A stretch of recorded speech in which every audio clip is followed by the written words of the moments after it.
Welcome to Tritiyo Matra. Today we have with us the High Commissioner of Pakistan, Islamic Republic of Pakistan to Bangladesh, Mr. Imran Ahmad Siddiqui. Mr. Siddiqui has served as desk officer in China, director at United Nations and director Human Rights at the United Nations Security Council, at the Ministry of Foreign Affairs and Joint Secretary to the National Security Advisor at National Security Division. Mr. Siddiqui also served as Pakistan's expert at the Permanent Mission of Pakistan to the United Nations, New York, and later as Deputy Permanent Representative to the Jeddah-based Organization of Islamic Cooperation (OIC), as well as the Deputy Consul General at the Consulate General of Pakistan, Jeddah. Today we will be talking about the bilateral relations between and disputes between both countries, and also the barriers and future possibilities. Mr. High Commissioner, welcome to the show. Thank you very much. Assalamu alaikum to you and to your viewers. And thank you for having me. How has been your experience so far working as a diplomat in Bangladesh? Oh, it has been very wonderful, very good, excellent, I would say. Wherever I go, I am treated with special love and affection and respect by the Bangladeshi people. I can assure you that in Pakistan, we also view Bangladesh with similar sentiments, and the feeling is mutual. Mr. High Commissioner, what did you like most about Bangladesh during your stay so far? You know, as I mentioned, the goodwill for Pakistan in Bangladesh is the most valuable and most precious asset of Pakistan in Bangladesh. Similarly, the goodwill for the people of Bangladesh and the leadership of Bangladesh in Pakistan should be the most important asset of Bangladesh in Pakistan. So these are the most important things which I basically enjoy, the hospitality as well as the love and affection that people offer to Pakistan and to Pakistani people and diplomats over here. So this what is the common perspective of Pakistani people regarding Bangladesh? How do the people of Pakistan view the 1971 war and the subsequent 50 years? You see, Pakistan views Bangladesh not only as a friendly country, but also a fraternal and brotherly country.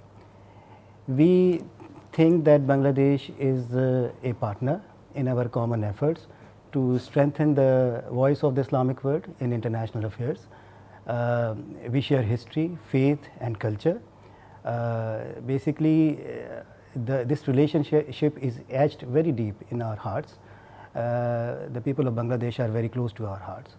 Whatever happens here, we closely follow it, and we admire whatever you have achieved in the last 50 years. There is a lot that we can learn from you, and there is a lot that we can offer to Bangladesh. So this relationship is a mutually beneficial relationship, and there is a huge potential that has to be exploited. As far as the events of 1971 are concerned, I mean, that was the most tragic chapter of our common history. No one is very proud of it. There can be no justification. There were misunderstandings, there were miscalculations which were exploited by the internal and external forces, and that led to that tragedy. But we think that the younger generation has a strong desire to connect, and I see that desire every day in Bangladesh, and there is, I mean, I receive a number of messages from Pakistan also. There is a strong desire among our younger generation to connect with their counterparts in Bangladesh. They are more objective, they want to move forward, and this you see in action among diaspora communities. You see in expat communities in a third country, in North America, in Europe, etc. The way they are connected, the way they are making progress, and they are upholding common issues in their host communities, negotiating for their rights together. So that shows the strength these two communities have acquired by supporting each other. So this is what future is. So we have to work further to realize all this potential for the good of our two countries. Mr. Siddiqui, what is the current trajectory of bilateral relations between Pakistan and Bangladesh? You see, as far as bilateral relations between two countries are concerned, they are never friction free. Even the closest states, they have some problems. We have challenges. I will not deny this, that we have challenges in our relationship, but there is commitment. I was able to call on the Prime Minister twice, Prime Minister Sheikh Hasina, Honorable Prime Minister of Bangladesh, and I saw her to be, I think that she was very committed to allowing us to work freely in this country. She had goodwill for people of Pakistan, for the leadership of Pakistan, which she conveyed in so very clear terms through me to them. And similarly, when I had called on the President and the Prime Minister of Pakistan, they had conveyed their good wishes, and they asked the diplomats in Bangladesh to do whatever is possible to promote our bilateral relationship. So there is a huge potential that we have to work together to realize. Foundation is already there. Sky is the limit as far as collaboration and benefits are concerned, because this potential has never been exploited fully. So we can work together. I see partnership, on the other side also. So I am quite optimistic that things are moving forward, although slow, but they are moving forward, and they will reach to their, they will reach their destination very, very soon, inshallah. Which will result in greater collaboration, frequent exchanges of visits, and freer rather interaction between the two peoples. As Bangladesh is graduating from LDC status, there seems to be renewed interest in revitalizing the level of trade and investment between Bangladesh and Pakistan. Is there any potential for strengthening trade relations between Pakistan and Bangladesh? Is a free trade agreement on the table? You see, challenges notwithstanding, as far as trade is concerned, our relationship is quite progressive. This year, in the first 11 years of this financial year, we reached the mark of $950 million. So, inclusive the month of June. We do not have figures right now, but we can cross $1 billion mark this year, which is unprecedented. So, the bilateral trade is progressing, but there are challenges, as I said. Trade grows when you allow the business communities to interact freely and openly. There are business councils, there are joint economic commission, which is meeting frequently, etc. This is not happening. There are restrictions on the movement of people from Pakistan to Bangladesh. That there are, we, as far as Pakistan is concerned, we have removed all restrictions on the visa applicants from Bangladesh, but there are restrictions on Pakistanis who are applying for Bangladeshi visas. So if these things are addressed, and there are frequent exchanges between the business communities of the two countries, trade will also grow further. As far as FTA is concerned, several years ago there were discussions on FTA, but now at that time trade was not very good, but now trade is quite good, and if it reaches a 1 billion mark, there is a possibility that we can restart our discussions on FTA. But for that to happen, we have to call first the JEC, Joint Economic Commission meeting, and discuss all other outstanding issues as far as economic relationship is concerned. So, so there is a possibility. Pakistan is a huge market. Bangladesh should explore that market.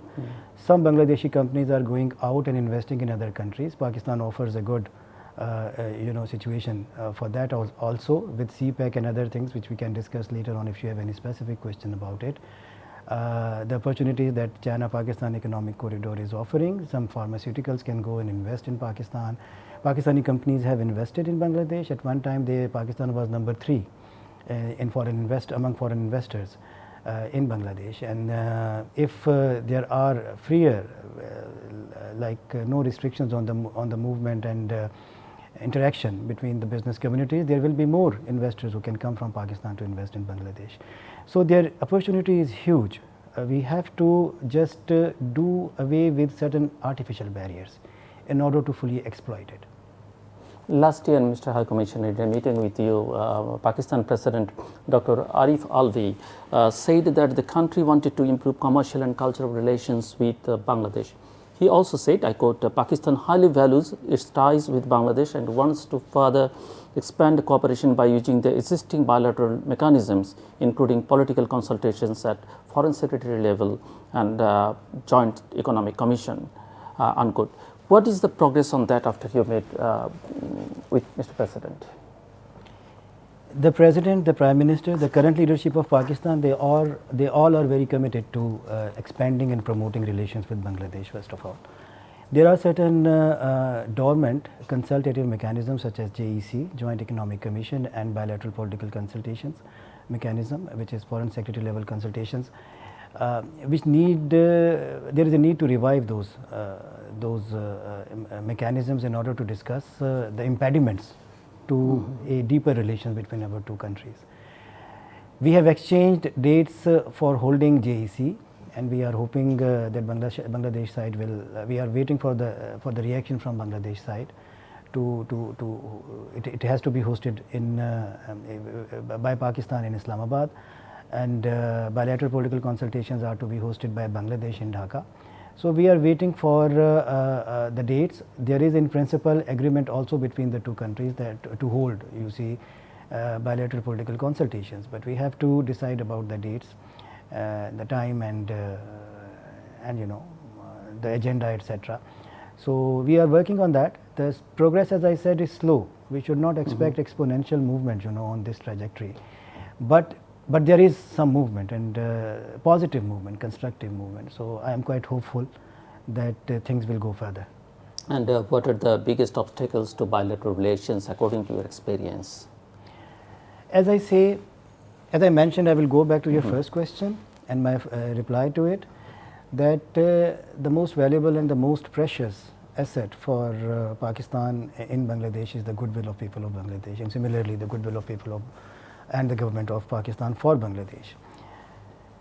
Now these people want to connect, but we are unable to promote people to people contact as we wish because there are visa restrictions. We have removed all visa restrictions unilaterally without waiting for from Bangladesh. Pakistan side. Yes, from Pakistan side. Pakistan has removed all visa restrictions on Bangladeshi applicants. Now you can apply Pakistani visas in the comfort of your offices in your home online. And we are duty bound to give you visas if there is no problem in the papers in like 24 or 48 hours, and the visa rejection rate is almost zero. Okay. Almost zero. You wouldn't find any single person, you know, saying that without any proof saying this, you know, that his visa or her visa was rejected. He has to give proof for that. There would be no proof, but there are restrictions. So the biggest challenge is to facilitate people to people, you know, contacts. There are joint families, not just one or two, but there are hundreds and thousands of joint families, and many new joint families have been made, you know, because of intermarriages in diaspora. So they want to visit Pakistan and Bangladesh, of course. I mean, they have relations on both sides. They are suffering because of that. Business community is suffering a lot because of that. There are huge, people have heavily invested in Bangladesh and their owners are not given visas. So how can they look after their investments in Bangladesh, and how can they persuade other people to invest in Bangladesh, although they want to? They want to invest in Bangladesh because of their relations with Bangladesh. There are several businessmen in Pakistan out of commercial, in addition to the commercial value of the investments, they have emotional attachment with the people of Bangladesh. They have lived here, their families have lived here, they have relatives over here. So these are the things, and this I find it one of the biggest challenges, that these restrictions are basically a biggest impediment to, you know, you have to create an environment at a public level where there is a dialogue, there is interaction, there are cultural, you know, contacts, intellectual contacts between the academics. You may have a narrative about history, but do you want to keep it to yourself, or you want to discuss it with your counterparts in Pakistan? If intellectuals have a narrative, they have to discuss this narrative with Pakistanis also. As a diplomat, my job is to listen to whatever you have to offer with full sympathy. At the same time, I have, speak about my narrative also, and see if there is sympathy for that narrative also. Because people have suffered, I mean, you know, in tragic history of our common tragic history, and their families are living in Pakistan too. So this is our, I mean, there is a wedge. We have to fill that wedge. So how do we do that? We have to talk at all levels, not just the government level. Government always will come and will have a specific perspective. So that perspective is mellowed down and further contributed to by people like by the representative of intelligentsia, journalists, the artists, you see. So the young people, the students, etc. So unless they are allowed to freely interact, contact each other, talk to each other, it can never happen. So, and when there is a huge desire, you know, our younger generation are more objective, and they will be more objective, you know, as time passes on. So, so let them decide their fate themselves without creating artificial barriers. In any case, they are meeting, you know, in a third country. Mr. Imran Ahmad Siddiqui, there has always been a demand from the people of Bangladesh for the government of Pakistan to issue an official apology for the genocidal actions committed during the Liberation War in 1971. Now certain progressive voices inside Pakistan are also lobbying for such an apology as a means to finally make meaningful diplomatic progress and allow bilateral relations to foster. Pakistan's government members have expressed their own regrets about the genocide committed by the Pakistani army in 1971. However, there has not been an official apology like the recent apology provided by Germany to Namibia. Are there any plans from the government of Pakistan to make such a diplomatic move? You see, this is an important question, and thank you very much you raised this question, and I am asked this question by important people in this country also. In this regard, I have to make basically, I would like to say this, that I think that the founder of this country, Bangabandhu Sheikh Mujibur Rahman, and then leadership of Pakistan, was wise enough to establish the foundation of our bilateral relationship right after that tragedy in 1974. Yes. And when we raised this question about apology, which had been adequately addressed during the negotiations on that agreement of 1974, we are basically questioning the wisdom of our leadership and the leadership in Bangladesh. We should not do that. I think they were very wise. They knew that this bitterness which was created because of such events, those events will continue to negatively impact upon our bilateral relationship. That's why they came together. They discussed it in detail, each and every aspect of it. You must have seen the agreement, Article 14, 15, 16, and if I quote from that one of those articles, in the Prime Minister of Bangladesh, which is Bangabandhu Sheikh Mujibur Rahman, had declared that he wanted the people to forget the past and to make a fresh start, stating that the people of Bangladesh knew how to forgive. You are mentioning the agreement. Agreement, yes. Tripartite agreement. Tripartite agreement, 1974. So these are the words of the founder of this country, and this is his wisdom and foresight, that he wanted to start the process of reconciliation. And because of this, he also visited Pakistan during OIC, summit over there. In 1974. And then and then the Prime Minister Zulfikar Ali Bhutto, he visited Bangladesh on a bilateral visit, and after that Bangabandhu Sheikh Mujibur Rahman was to go to Pakistan on a bilateral visit. So this was their foresight and wisdom that laid the ground for establishing a robust bilateral relationship between our two countries, because and they understood the compulsions and the desire of the people, as well as regional and international basically environment in which it was required that these two nations, these two fraternal nations which shared so much of history, and Pakistan came into being because of the activism of so many leaders from East Bengal at that time.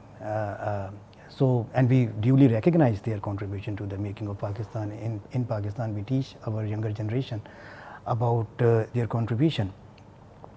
So there was so much common. If they had left this issue festering at that time, I mean, the trajectory would have been quite different.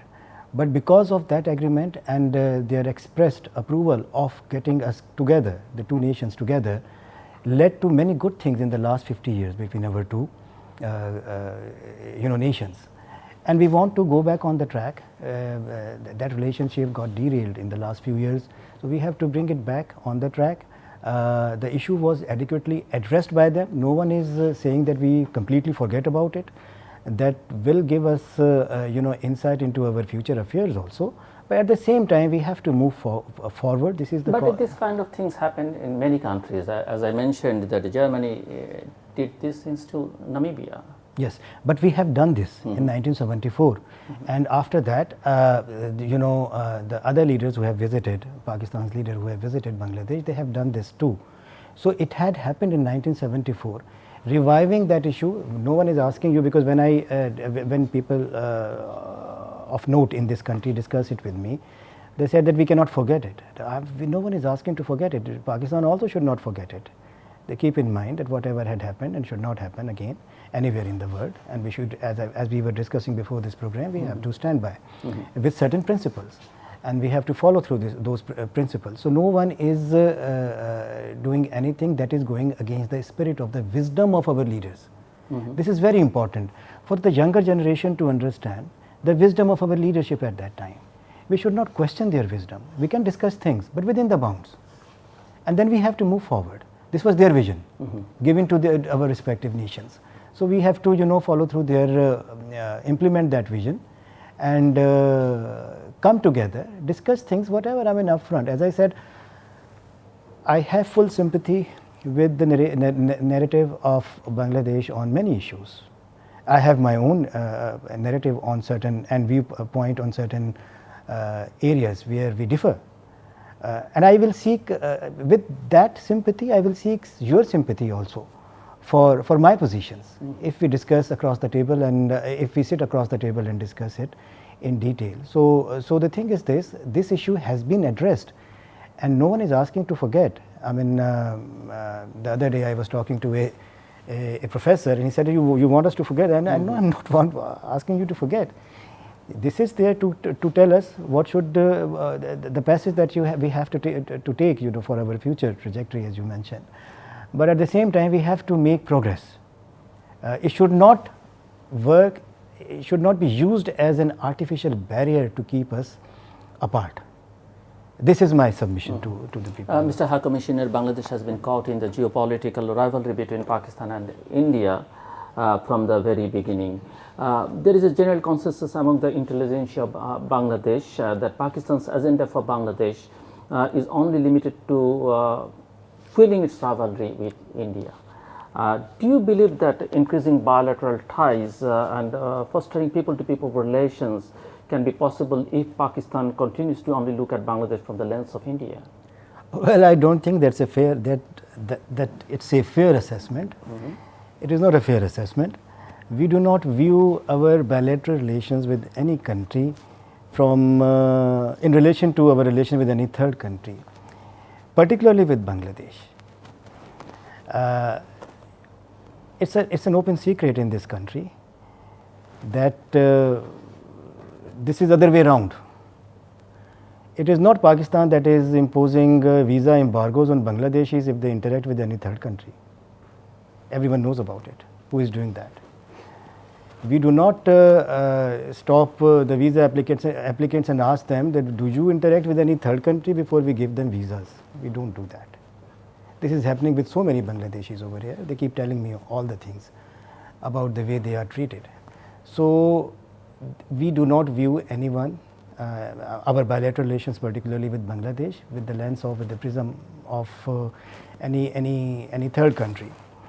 Our relations have enough substance and merit to stand on their own. There is a lot of history, as I said, our common faith, of the international situation, the regional situation, that brings us together, that makes our interest as one. So I do not think that we are viewing our relations with Bangladesh through the lens of any third country.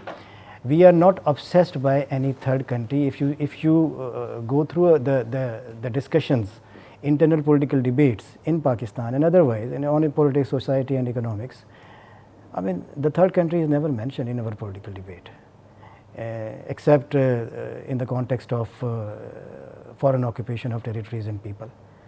It is never mentioned. But Pakistan is mentioned all the time. I mean, the obsession is somewhere else, not in Pakistan. So I do not think that we are insecure as far as our relations with Bangladesh is concerned. We are quite secure, because there is a strong foundation for that, and there is a strong willingness among Bangladeshi people. If you are not in Bangladesh, you cannot assess this. When you come to Bangladesh, then you interact with common Bangladeshi, then you understand this huge basically reservoir of goodwill for Pakistan. So why do we have to be insecure, about our bilateral relationship with Bangladesh? There is a lot that we can achieve, without using any prism or lens. So I do not agree with that. Currently, we are seeing an unprecedented level of investment from China in the South Asian region. Projects such as CPEC, as you mentioned earlier, Maritime Silk Route, and the broader Belt and Road Initiative may alleviate the current stagnation or in regional integration. However, there also seems to be significant risks involved in the form of rising debts to China. What are the ramifications of the increasing presence of China in the South Asia region in your view?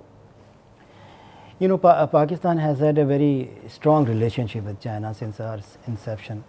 We got stronger in the 60s and 70s, and since then we have never looked back.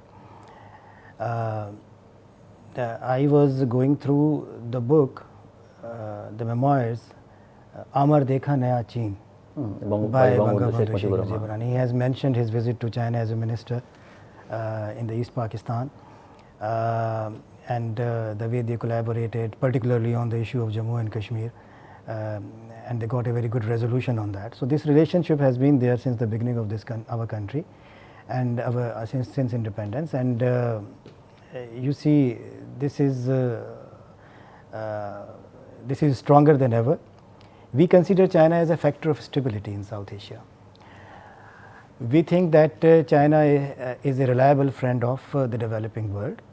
The developing world has benefited a lot from this relationship with China. As far as Pakistan is concerned, Pakistan is hosting the flagship project of BRI, China-Pakistan Economic Corridor, that has contributed immensely in our economic development, in infrastructure development and otherwise. Regarding the motivated propaganda about the Chinese debt, which is not much. I mean, the challenges that economies are facing are related. I mean, current challenges are related to other factors also, which are more, which are of more urgent nature, such as the pandemic, which is still continuing, and it has had quite a negative impact on the economies in the world. The wars in Europe. That has impacted upon the supply chain, and created scarcity of commodities, rising interest rates, and that other economic challenges which have their impact on the economies like ours. So that is a different thing. But as far as China is concerned, China is a strong factor in the stability of our region and international affairs. In Pakistan particularly, it has played a very positive role in supporting Pakistan's economy, in supporting our development strategies. Our strategy to build a first-class infrastructure from Gwadar to Khunjerab and into China. So new openings have been created for the economy.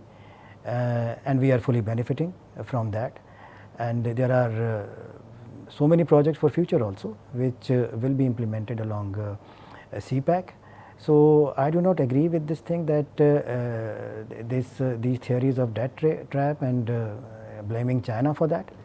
For us, as far as our viewpoint is concerned, we view China as an important country in the world that can, and our engagement, the engagement of the South Asian countries can bring more development, greater prosperity.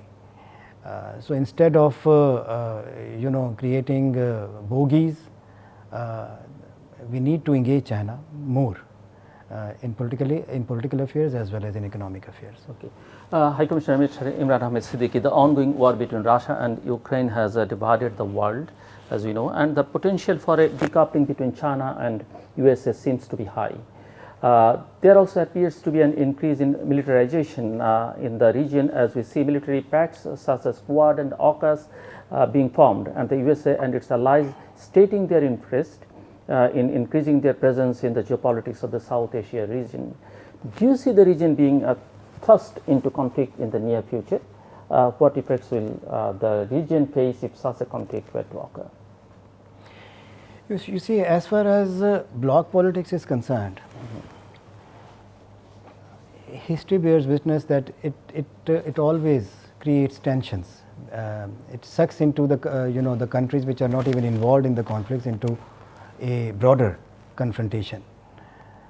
So we have been advocating more reliance on the principles of the United Nations Charter and multilateralism to resolve our issues, instead of going and making smaller groups, and which causes tensions between the groups of countries, and the countries which are not directly involved in any kind of confrontation are ultimately get sucked into it.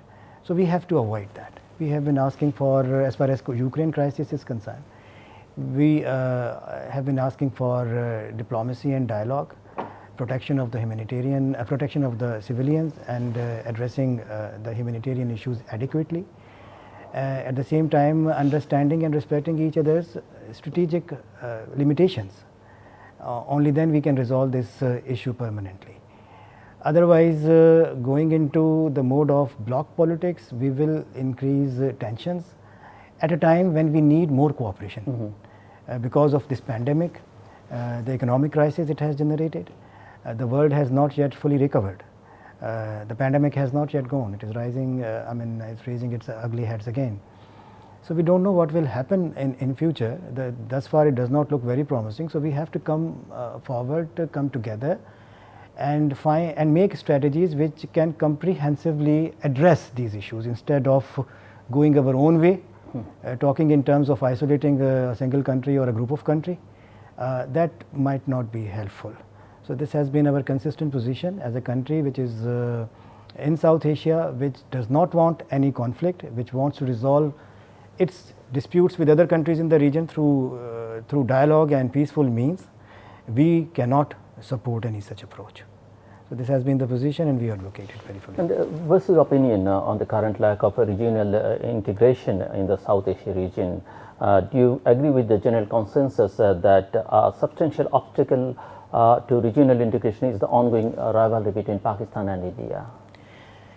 You see, that is quite sad, and it pains me to see that around 2 billion people living in South Asia, and we are around 25% of the total humanity in South Asia, with such huge potential, human resources, etc. And we cannot agree on a common position. We have been an ardent supporter of SAARC, of regional integration, regional cooperation, regional collaboration.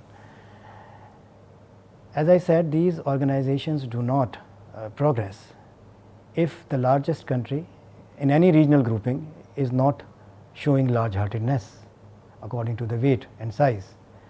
We see successful examples around our region, in ASEAN for example, and you see that larger countries have made sacrifices, they have showed large-heartedness, they have come forward. We see another pattern in our region. The SAARC summit has to be held in Pakistan. It is being obstructed by one country. Now, unless these leaders get together and discuss things, how can we move forward? There are attempts to isolate one country in the region by making smaller blocks towards the east. So in such an with such an approach, can any regional organization progress? I don't think so. So we have to show some this quality of statesmanship and come forward, hold this summit, and all the associated you see associations and groupings of SAARC, they have to meet I mean, there is a very useful platform for businesses. SEFTA, and they had concluded SEFTA, and it has produced some. They are not meeting. The business groups are not meeting. They have to meet. They have to discuss things. So isolating one country in order to meet some certain political objectives will destroy the regional bondings and regional groupings, as you mentioned. If we have to progress, we have to give equal weight to all the countries in the region. Instead of adopting strategies to isolate one country, we have to bring all the countries on board and show some large-heartedness towards each other, which we are not witnessing, unfortunately. So it's a very good platform. It was the brainchild of the leadership of Bangladesh, and we have supported all along this organization, and we would be very happy to cooperate with the other countries in the region to further strengthen it. We would like it to play its role not only in economics and social issues, but also in resolving political issues. So this is our position on that. So you were talking about SAARC, and how do you see the role of a regional cooperation forum like BIMSTEC? If SAARC is robust and doing whatever it can do, it can easily be connected with BIMSTEC, and there is a huge market from starting from Afghanistan and Central Asia to Southeast Asia. So but the countries will have to change their attitudes toward regional cooperation, larger countries particularly. As you were talking about that recently Islamabad has lifted all restrictions on visas for Bangladeshi citizens, how has this diplomatic icebreaker fared so far in promoting bilateral relations? We see increase in the traffic towards Pakistan, which is a good thing. But again, several other ingredients have to be in place in order to give some substance to this relationship. This has to be a two-way traffic, so that people can come from Pakistan to Bangladesh also. Now there is because of social media also and this connection, there is an expanded dialogue, which is a good thing. But as I said, the progress is slow. We can expedite it by removing all artificial barriers. Aside from a shared religious statement, there is a wide diversity in culture between Bangladesh and Pakistan. Are there any plans to increase cultural exchange programs from the government of Pakistan? Yes, there can be. I mean, we have had this cultural cooperation agreement, which has to be renewed. We have offered Bangladesh to renew it with a number of new projects. As you said, there is so many commonalities in our culture also. This music we share, the love for music we share. Coke Studio is a huge success in Pakistani Coke Studio is huge success in Bangladesh, and now Bangladeshi Coke Studio is becoming very successful in Pakistan. Recently there was a very popular song, Allah Make De, and I mean, yes, people have sung this song in Pakistan also, Alamgir and other singers. So it became very popular in Pakistan also. So these are the things. So many Bangladeshi nationals now have acted in Pakistani movies, sang in Pakistan, and we cherish their songs. Many landmark national songs of Pakistan were sung by Bangladeshi singers, and they are still as popular as they were in the past. So these things are there. This is our common heritage, and then there are new genres which are getting new appreciation, I would say, in Bangladesh, such as calligraphy. Art of calligraphy was not as popular earlier, but it has become very popular in Bangladesh. Pakistan has produced a number of calligraphers of note, including the chief calligrapher of the Prophet's Mosque in Medina Munawwara. 2 days ago, I had an exhibition at my residence in Pakistan House of all these calligraphic art that I have in my collection, and they became very popular among Bangladeshi artists. We can establish an institute over here to teach them, to teach the artists further. This art is not just calligraphy, there are other arts which are specific to our common culture, that is art of illumination, tile making, you know, all these things which are very valued, you know, and which are a part of our common cultural heritage. So there are several things that we can, you know, promote. Miniature paintings, for example. Lahore is a very very important center of miniature painting, and we can do that. And we have offered a number of projects and programs. We have residency programs in our institutions, which we would be happy to, you know, offer to Bangladesh. But all we need to do is to remove those barriers at the governmental level, because there is something that the government has to do, and there is a lot that the people side is so much covered. You would see, and I mean, I challenge people whenever they come to me and they discuss things about the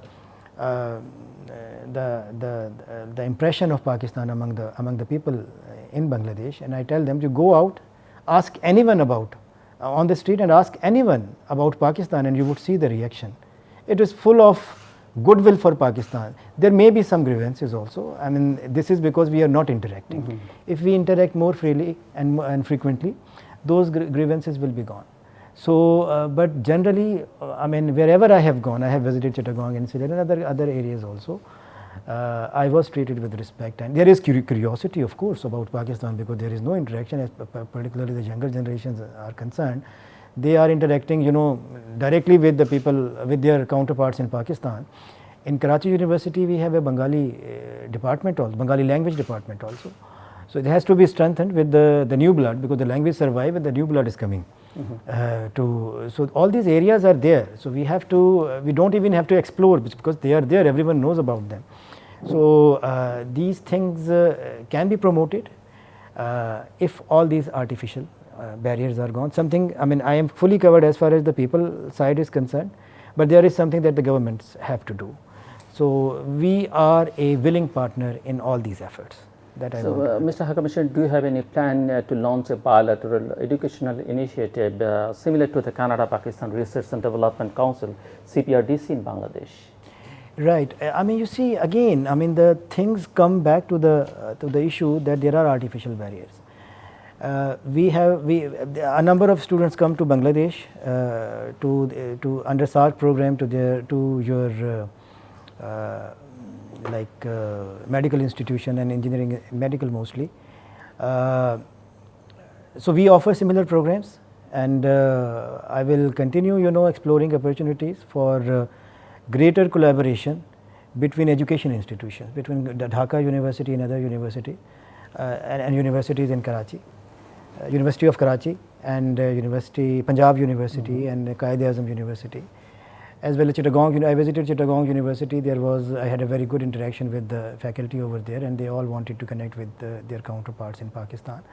I will be happy to connect these universities, and not only these universities, but also research institutions, particularly agricultural research institutions, because we have a lot to learn from the fisheries, the research on fisheries in Bangladesh, and we may have something to offer to you in terms of you know, improving the expertise on rice growth or some other you know, cereal crops. So there is scope is there, willingness is there. All we need to do is to go forward and address all these artificial barriers which are obstructing people to people contacts. We have seen conflicts on the Afghan-Pak border in recent months, and especially in the month of April. It seems like tensions have escalated in the border area. How the government of Pakistan is planning to deal the situation with the Taliban rulers? You see, Pakistan and the people of Pakistan and the people of Afghanistan are very close, and there are several reasons for that: historical, common faith, language, I mean common language, ethnicities, etc. We are very close countries. Pakistani people have suffered a lot after Afghan people due to the conflict in that country. And no other country has a greater stake in peace in Afghanistan than Pakistan.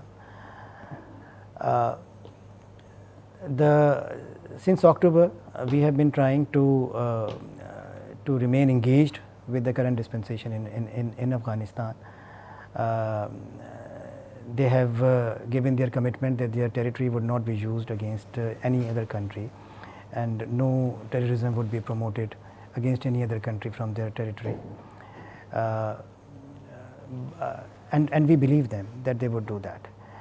So we are cooperating and collaborating with them. There are problems which are created in the context of counter-terrorism. We consult with them, and wherever there is a need, we provide them support to eradicate those problems which are created from their territory for Pakistan. So our mechanisms of consultations and collaboration on ground are quite good. There may be problems in recent past, there may be problems in future also, but there is a strong resolve to manage those problems on both sides and to address the issue of terrorism jointly. So this is one of the best things that is happening in our bilateral relations. As I said, there may have been problems in the past, there will be problems in the future. No bilateral relation is friction free and problem free. There will be problems, but there are mechanisms in place to address those problems and manage those problems, and we are working with the people of Afghanistan on that. The previous leader of Pakistan, Mr. Imran Khan, used to have a soft corner for the Taliban. Will the new Prime Minister Shahbaz Sharif have the same support to the Taliban? As I said, our relationship with Afghan people is very strong. It goes back to thousands of years back. This relationship is not a new relationship. Our commitment to the Afghan people is very strong. We want peace and security in Afghanistan because it helps us. It benefits Pakistan a lot. In some respects, peace and security in Afghanistan is associated with peace and security in Afghanistan. So our leadership, successive leaderships, have been committed to peace and prosperity of Afghan sisters and brothers. Our current leadership, the Prime Minister of Pakistan, Mian Shahbaz Sharif, is also quite committed to bringing durable peace and security inside Afghanistan. And this commitment will continue. We will do whatever is possible to provide that support to them. You must appreciate, since the start of this conflict in the late 70s, Pakistan has suffered a lot. In addition to Afghan people, Pakistani people have also suffered a lot as a neighboring state. We have been hosting, at the peak of it, 4 million Afghan refugees. Even today there are millions of Afghan refugees. And we consider them as our brothers and sisters and our guests, valued guests, and we are providing them whatever we can out of our own resources also. So this relationship and our commitment the commitment of successive leaderships of Pakistan will remain with the Afghan people, and we will do whatever is possible to promote their interests inside their own country and at an international level also. Islamabad recently issued a warning to Afghanistan's Taliban leadership, accusing it of giving shelter to militants. In turn, the Taliban claimed that Pakistan bombings recently killed dozens of civilians on Afghan soil. If this conflict grows, do you think that it will affect the stability of the South Asian region? I think that we are in consultation with the current dispensation in Afghanistan, and we are discussing it with them, and the problem has been managed. They have given this commitment to the whole world that their territory would not be used for any terrorist activity in any other country. So we are hoping that they would live up to this commitment, and we are working with them to facilitate their implementation of this commitment. So I do not think that there is going to be a greater conflict between Pakistan and Afghanistan. There are mechanisms to manage them. And in addition to it, there is robust trade between two countries. There are, so many Afghan citizens who visit Pakistan, and from Pakistan people go to Afghanistan. So there is a stake of both sides in long-term peace and prosperity. That country has suffered a lot in the last 40-45 years. So it needs peace and security. Our country is the is the country that has suffered most after Afghanistan. So we also need permanent peace inside Afghanistan and on our borders. So we are working together with our Afghan brothers and sisters to bring permanent peace and security and manage any dispute and problems that exist between our two sides. What's your take on Padma, please? The Prime Minister of Pakistan has congratulated the Prime Minister of Bangladesh for the vision that she has shown in building that, in going alone and building that bridge that is going to basically contribute to the growth of this country, 1.2% in GDP annually. This is a great achievement of Bangladesh, and we can congratulate you very sincerely on this achievement. And we are, as I said, we are admirers of whatever you have achieved in the last 50 years, and there is a lot that we can learn from you, and we can perhaps offer you in certain respects. There are new opportunities, economic opportunities, which are associated with CPEC. Bangladesh and Bangladeshi business community must explore that. Those opportunities, there are so many export promotion centers which have been established along CPEC, and if you want to export things to, which you are already doing, the pharmaceuticals to Central Asia as well as the Middle East, you can explore, establishing your investing along CPEC. It will be more cost effective. Bangladesh basically imports around $20 billion worth of goods from China for its several industries over here, the chemicals and other things. If they are sourced from Western and Central China, you can use CPEC to bring them to. That way you can avoid the Strait of Malacca and all these. I mean the longer route, and it would CPEC would offer a shorter route. But these are the ideas, the raw ideas. There is a think tank that is in Pakistan, Pakistan Business Council, that is functioning, that is working on basically on analyzing and discussing with the stakeholders various aspects of FTA, you just mentioned, free trade agreement. And they have produced a very good paper on that. On the basis of that paper, Atlantic Council in the US has produced its own paper on FTA between Pakistan and Bangladesh. So the think tank in Bangladesh and that think tank can work together to produce a good report on the opportunities along CPEC and how Bangladeshis can benefit from those opportunities. Bangladesh is currently importing cotton also from Central Asia for its RMG. So Pakistan can offer a route for that. So there are several new things. The world has changed, and the younger generation, if you talk to the younger businessmen, they have new ideas, very good ideas to connect our two peoples and two economies and two countries. So let's explore those ideas. So, Mr. High Commissioner, we are almost at the end of the program, and where do you see Bangladesh-Pakistan relations in the next 10 years? Well, I am quite hopeful. For the last 10 years, we have not been able to do something that we should have done. But in the next 10 years, I am hopeful that the commitment is there on both sides, both at official and non-official level, to move forward. And the progress at this stage is quite slow, but I am hoping that this progress will achieve some momentum, and very soon, inshallah. And there will be frequent exchanges between our leaderships that will give confidence to different groups in both countries, the business groups, the groups of artists, the culture. You just mentioned the cultural exchanges, the people who are involved in culture, and all these areas will have renewed confidence in connecting upfront without seeking the approval of our respective governments. And this will be the time when we would be able to say with confidence, yes, our people are fully connected, and then they are contributing their to our official debates also as to how should we move. Right now we are imposing our version on them, so let them connect and discuss things freely and give their feedback to this relationship. And I am quite confident after having discussed this thing with people in this country and in our country also, their feedback is going to be very positive, because they see opportunities, they see potential, unrealized potential that they want to tap. So let's facilitate that, and the sky is the limit. Thank you, Mr. High Commissioner Imran Ahmad Siddiqui. Thanks for your time, and the discussion was fascinating indeed. Well, thank you very much. Thank you.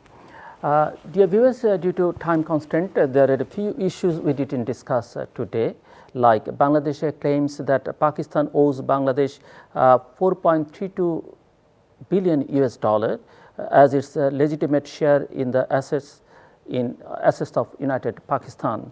Bangladesh has also been demanding that the Pakistan government transfer back the 200 billion US dollar, which was donated by foreign countries and agencies for the cyclone victims of the then East Pakistan in November 1917. Another sore point in Pakistan-Bangladesh relations is the status of the stateless, stranded Urdu-speaking people who wish to be repatriated in Pakistan. To Pakistan in 2015, the Pakistani government stated that they would not take any more action to repatriate the refugees. These issues need to be addressed. That's all for today. Thank you for joining us. Status.